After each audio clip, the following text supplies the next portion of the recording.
Our final speaker this evening is Bishop Gerard Hanna.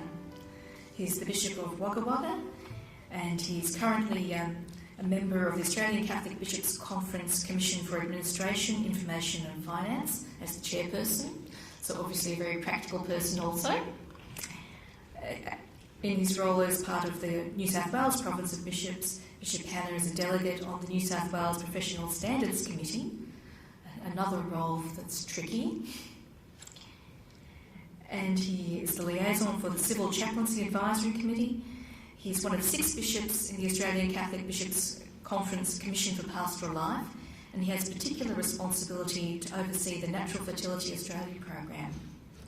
He's also, in addition to all of those things, the ACBC delegate for the Australian Catholic Migrant and Refugee Office, and it's in this capacity that we welcome him to the podium now.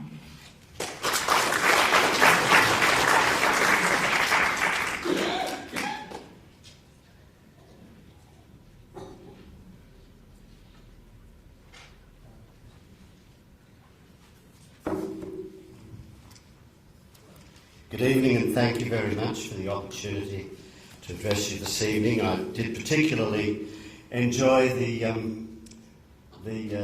get-together beforehand, the cocktail evening, and met quite a number of you that I hadn't seen for a long time, including Bishop Hilton Deacon. Hilton, it was great to see you, surviving retirement. And thank you for asking me about my health. I'd had a bit of a rough year last year, nothing too dramatic. It all came down to a kind of a deficiency in my lymphedemic system. And Bishop Hilton said, well, like so many other things, the cause of that would have to be celibacy, wouldn't it? I said, well, yes, it seems to be blamed for a lot of these things these days, including that. I'm very happy to have the opportunity to speak with you. Being the last speaker, I've heard a few of the quotations that I myself had written into my speech, and I've managed to put a line through those.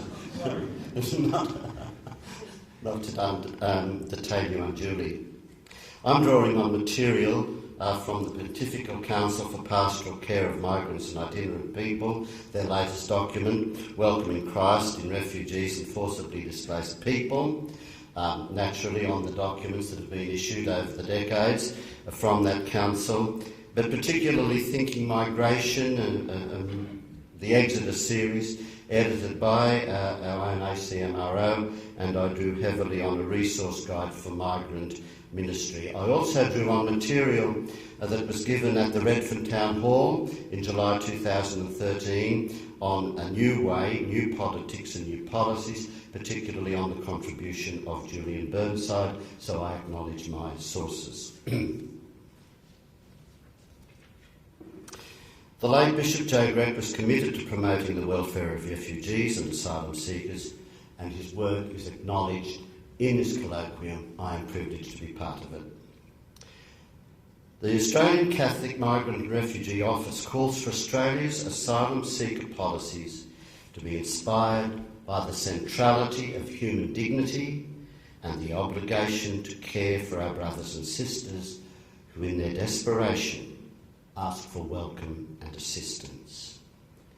And as you heard earlier, this has been the core teaching of the Church on this issue for 100 years.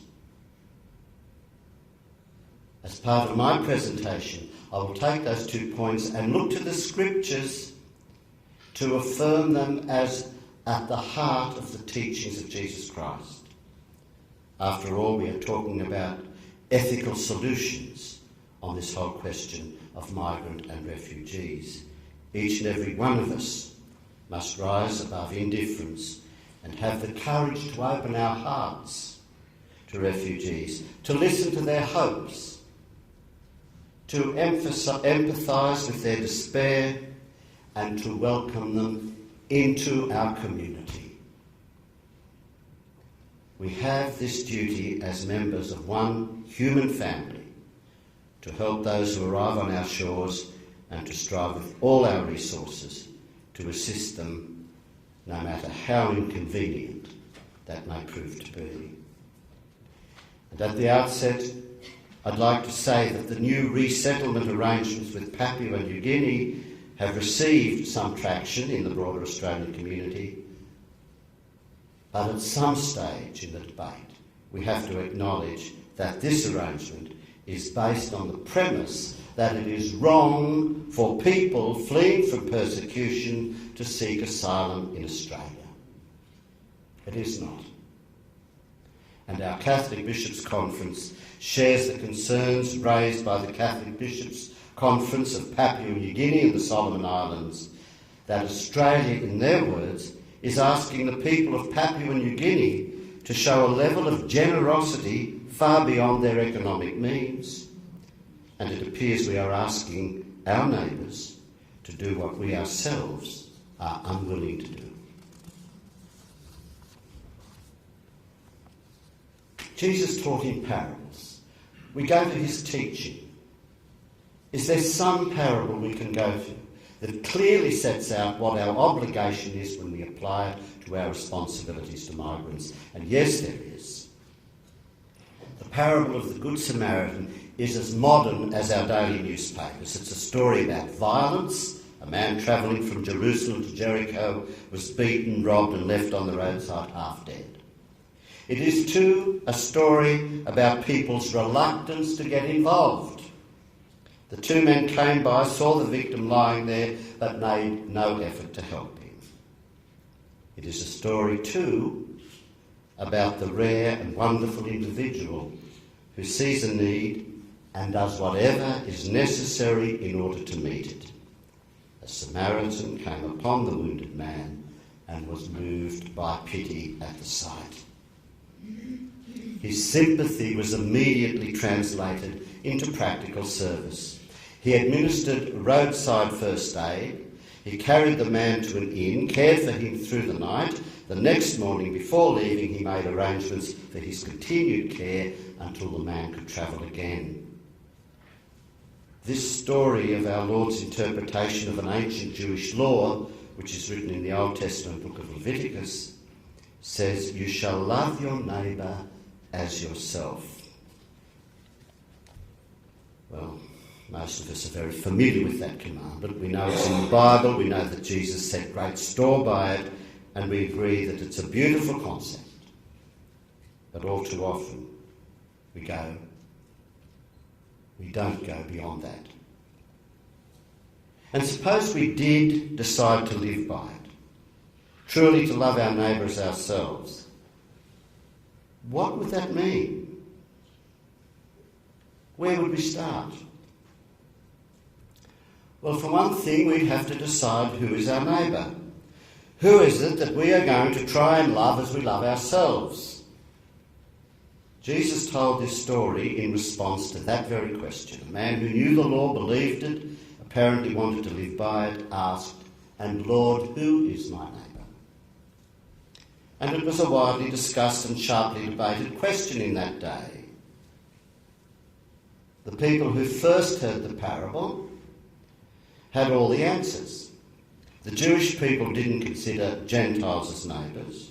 They were strangers, aliens, who did not belong with the chosen people. Greeks were treated with contempt. Rome had one set of laws for its citizens and another for its subject peoples. And the world was deeply divided by racial, religious, social and cultural boundaries. And Jesus had no part of that. With one simple story, he breached all the boundaries and erased all the lines that separated people from people. There was a man going down from Jerusalem to Jericho. Who was that man? What was his race, his religion, his social standing, his culture? It's commonly assumed that he was Jewish since he was going down from Jerusalem, and that's a reasonable assumption. But the fact is that Jesus did not identify the man except for his gender. And the only reason he did that, I guess, was to make the story a little bit more believable, as no woman would have travelled that dangerous road alone in those days. But in the eyes of Jesus, that lone traveller was simply a man. As to race, he could have been Jewish or Gentile. As to religion, he could have been a faithful worshipper or an unbeliever.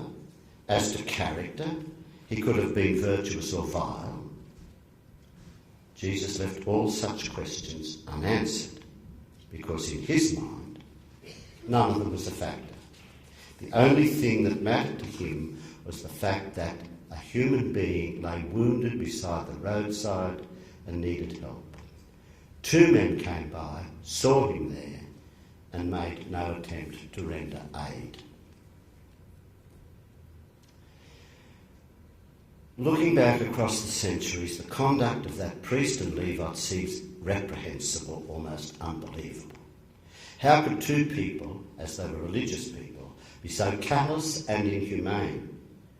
But when we bring it closer to home, when we view it in the light of our own experience, it does take on a different quality. And can any of us be absolutely sure that we have never played that part? They weren't wicked men, completely devoid of human compassion. Perhaps they were busy with other work. Perhaps they feared for their own safety. Maybe there were robbers still hanging around, lurking around, waiting for the next victims, and so on. And there were dozens of good reasons and good excuses not to get involved. And there always has been, and there always will be. It's a risky business to really get involved in human need. You could be deceived and played for the fool, you could end up wasting time and effort, and you could even get hurt. But no doubt, the Samaritan recognised all these possibilities. Still, he took the risk of becoming personally involved. He gave up his own time, he dressed the man's wounds with his own hands, he transported him on his own beast, he paid for his lodging and care with his own money. In summary, he did for that man what he would have wanted someone to do for him if he lay wounded beside a road. That other admonition of Jesus comes to mind. Do to others as you would have them do to you. Whether that Samaritan knew the Jewish law or not is open to question. There's no question, at least in this instance, he loved his neighbour as himself. Love to him had real meaning. It means taking risks. It means giving time. It means personal resources. It means giving service where it's needed. He might have given to charities. He might have sat on committees and planned relief efforts. All good, as we say. But he would not be remembered as the Good Samaritan. We call him by that name because he knew how to love in a practical and personal way. And what's all that got to do with you and me? It's not a common experience to see a man lying beside a road half dead, and if we wait for that specific event, chances are we'll never discover the real meaning of love. And you don't have to be dying by a roadside to qualify as someone's neighbour. What you do have to do is open your eyes to those people whose wounds are less dramatic, but no less real. We walk right past them almost every day. Some are wounded by loneliness, some by fear, some by guilt. Some have been beaten and robbed by civil conflict and persecution. Some reduced to poverty by adverse economic circumstances in their own country, brought on by warfare and oppression. They may live next door in another country. We may even see them across the road, or they may come knocking at our door. They may even arrive on our shores in boats in desperation, begging to be given a place of safety and relief. Wherever they live, whoever they are, and whatever they might be, Jesus described them as neighbours. He thereby placed upon every one of us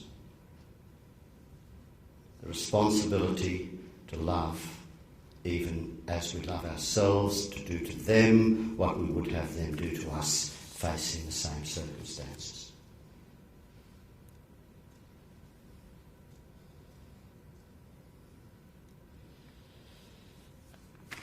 As mentioned by the first speaker, Papal Nuncio, Pope Francis has made a dramatic visit to the southern Italian island of Lampedusa to show his solidarity with refugees and to decry the world's indifference to their suffering and even their death at sea.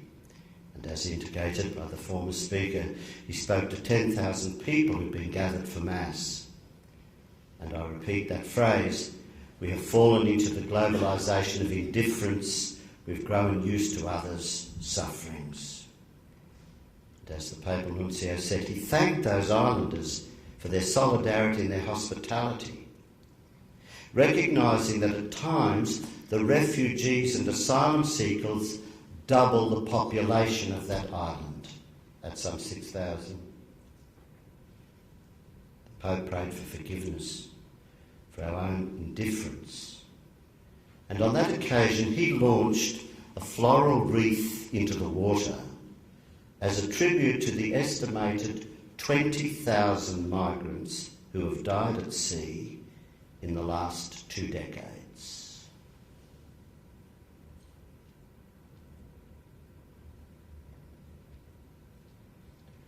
In early July, Pope Francis issued the encyclical Lumen Fidei, the Light of Faith. Commenting on the nature of faith, the encyclical referred to faith as the foundation of the pursuit of the common good, based on genuine universal brotherhood. That encyclical affirmed that modernity sought to build a universal brotherhood on equality. Yet we gradually came to realise that brotherhood, lacking a reference to the common Father as its ultimate foundation, cannot endure. And this theme, centred on the common good, was picked up by the Australian bishops, who have urged Catholics to engage in the political process and vote for the common good in the forthcoming federal election. The bishop's statement, entitled "A Vote for the Common Good," highlights issues centred on social justice, including the treatment of migrants and refugees. The bishop's statement draws on the Church's rich tradition of social teaching, and I quote, "We encourage Catholics to look beyond their own individual needs to apply a different test at the ballot box, the test of what we call the common good, the good of the individual and the good of society as a whole. These goods must be brought together in harmony, and when they are, we have the common good. This is not a time for religion to be pushed into some private corner, even though there are strong pressures of that kind at work in our society. Issues relating to social justice often have the effect of polarising a community and generating intense debate. I think we can dwell with profit on that whole concept of social justice. The current divisive debate about our attitude and our policies regarding refugees and asylum seekers landing on our shores is essentially a social justice issue. And there's nothing new about the idea of social justice. In fact, there is something to be gained by looking back to the Old Testament, to the prophet Amos in particular, to gain some insight into that concept.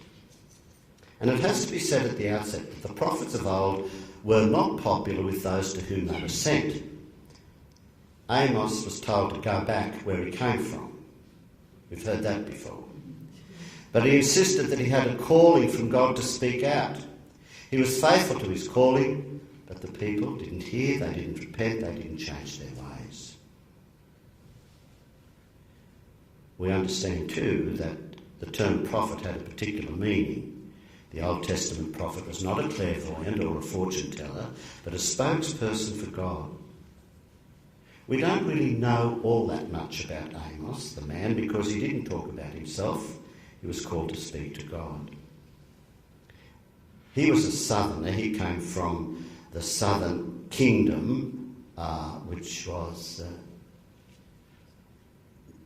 the southern kingdom. The northern kingdom was Israel. The southern kingdom was called Judah. And he was a southerner sent to the northern kingdom, where in serious spiritual and moral trouble, and God chose him. He chose him to confront the northerners with the truth. So here is a foreigner, a sheep farmer, speaking a powerful truth to Israel, the northerners, uncovering the spiritual corruption that lay just below the surface, pointing out their total disregard of human rights and social justice, and saying their religious observance was empty. He was a hard hitter. He essentially said, you're at the end of your rope, God's got no more patience with you, judgment is coming, and your status as the people of God won't protect you one bit. Well, it didn't make any difference. And they didn't take any notice, because for one thing, he was a foreigner. The new is unpredictable. Parents generally teach their children not to talk to strangers. Even as we grow up, we can sometimes hear the voice of a parent warning us to avoid people we don't know. These are not idle or unwise warnings. It's true that some strangers may be dangerous. On the other hand, they may be saints. It's the responsibility of adults to be discerning in such situations. And the voices of our parents may linger, causing us to be too cautious with those who are different, with those who are unfamiliar, without considering the new insights and friendships new people may present. And how many insights into the Word of God have we missed because they came to us from the lips of strangers? We don't have to live very long to have regrets. One of the things we all have in common is the experience of failure and the necessity of beginning again. And our biblical ancestors frequently needed to begin again. In fact, like us, they needed to begin again more than they actually did. Life is more relational than we realise. Seldom do we act entirely alone, nor are we as independent as we might like to think. This truth is at the heart of social justice. Managing relationships takes up a large amount of our time and energy. Jesus' teaching on relationships is practical and it's wise. Loving one's neighbour as oneself is a growth experience. Loving one's neighbour as oneself is a growth experience, and formative for an individual as it is for a nation. Micah, a prophet at about the same time as our friend Amos, proclaimed a similar message of social justice. It was he who preached the memorable lines. And what does the Lord require of you but to do justice, to love kindness, and to walk humbly with your God? The debate about asylum seekers has a sharp edge to it these days, because much of the language we use is unnecessarily provocative. Our political leaders speak ominously about border control and refer to boat people as illegals and queue jumpers. The language carries an implication that boat people and the like are a risk to our community, that they have committed an offence by coming here, and that they have behaved with some degree of moral perversity.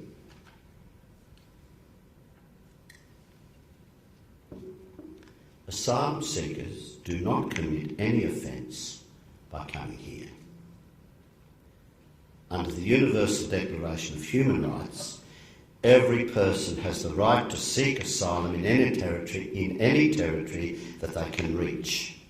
And it's a dismal reflection of the state of our politics around these issues that commentators frequently refer to asylum seekers arriving by boat as illegals. This is not true. As for queue jumping, mind you, leave aside that there's no queue where these boat people come from, and the etiquette of the checkout at the supermarket is not how it works when you're running for your life.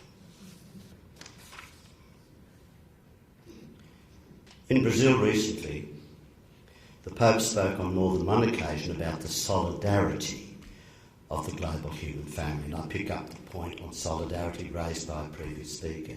He assured a crowd of people gathered in a provincial area that they could offer the world a valuable lesson in solidarity, a word that's too often forgotten or silenced because it can be uncomfortable.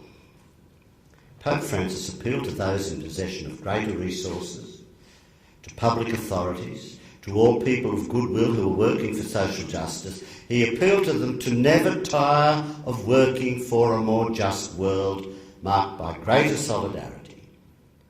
No one can remain insensitive to the inequalities that persist in our world. Everybody, according to his or her particular opportunities and responsibilities, should be able to make a personal contribution to putting an end to so many social injustices. The culture of selfishness, individualism, indifference too often prevails in our society. This attitude does not pave the way to a more just and habitable world. It is the culture of solidarity that does that. Seeing others not as rivals or statistics, but rather as brothers and sisters.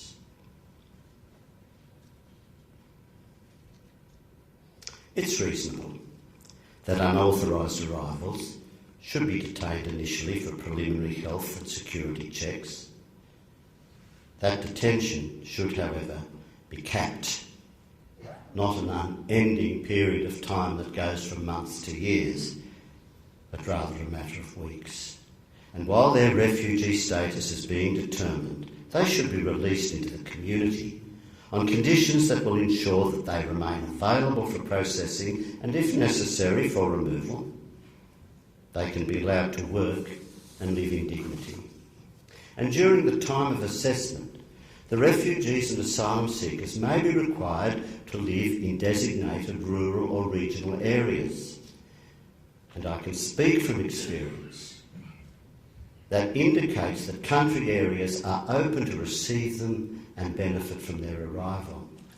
And this approach has the advantage of being decent, humane, and vastly less expensive than the present approach.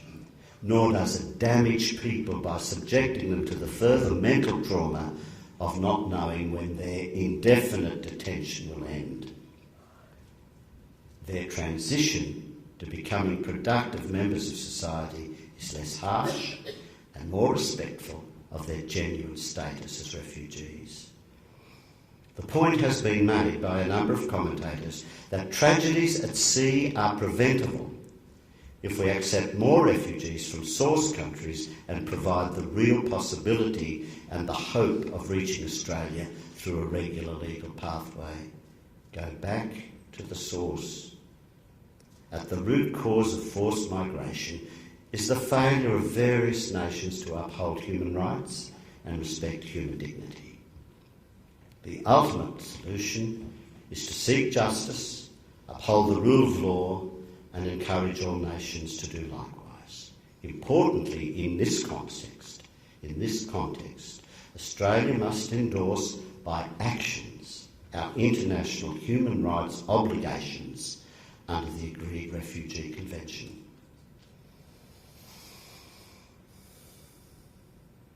May I conclude by saying that the Church broadly supports the federal government in every move that promotes a more humane alternative to detention centres. It's to be hoped that more appropriate ways of dealing with refugees will open the way to a more positive appreciation of what migrants have to offer. For many years, we as a nation have endorsed multiculturalism. The old idea of assimilation has given way to integration. Migrants are urged to maintain their cultural identity, to contribute to the social enrichment of the nation. The challenge is to combine the welcome due to every human being, especially those in need, with the reckoning of what is necessary for both the local inhabitants and new arrivals to live together a dignified and promising life that is formative for individuals as it is for a nation. To be prophetic in our world is certainly not to be perfect or to be able to predict the future, but to be prophetic is never to give up hope that things can be changed so that everyone can live better through knowing the love of God. We are all called to be prophetic on this issue. This is a love which by its very nature has to be shared with others. To be prophetic is to refuse to give in to all the powers that keep people down. Hope. Hope is a major force of motivation, driving refugees to endure and continue their journey. In faith, they look to us as people who can fulfil their legitimate hopes. People who are migrants and refugees place their faith and hope in us. We, who are called to fully live our Christian commitment, must say, the time is now to open our hearts and to allow the love of God to abide in us.